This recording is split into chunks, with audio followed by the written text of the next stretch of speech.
صبحی که فرا رسید، ضحاک دیگر نبود.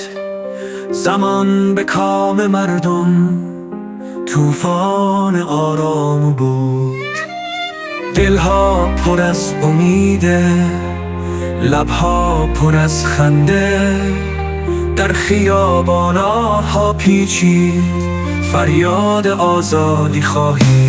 ای ملت شجاع، این که زمان ماست، به دست آریم عدالت آزاد و بی پناه. بیگمان فردا ما را خواهد خواند به سوی آزادی، هم دل و هم صدا. دیوار ظلم شکسته، نوری به آسمان، در دست‌های ما فردایی نو روان. با همدلی و عشق به سوی عدالت، با اتحاد مردم سازیم دنیایی بهتر.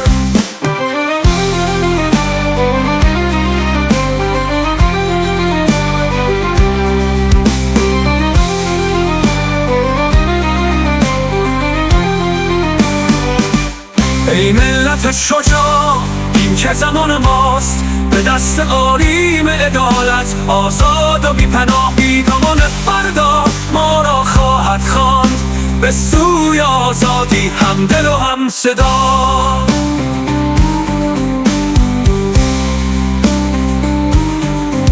چه روزی خواهد بود با هم به پا خیزیم،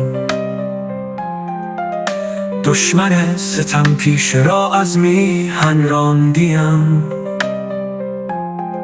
راه روشن فردا از ماست و با ما، قدرت در اتحاد، در عشق و امید ماست.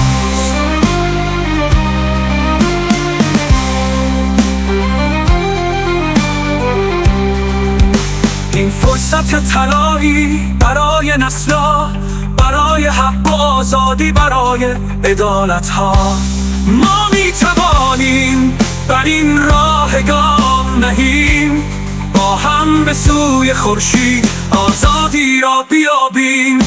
ای ملت شجاع، این که زمان ماست، به دست آریم عدالت آزاد و بی پناه. بیگمان فردا ما را خواهد خواند به سوی آزادی، هم دل و هم صدا. ای ملت شجاع، این که زمان ماست، به دست آریم عدالت آزاد و بی پناه. بیگمان فردا ما را خواهد خواند به سوی آزادی، هم دل و هم صدا.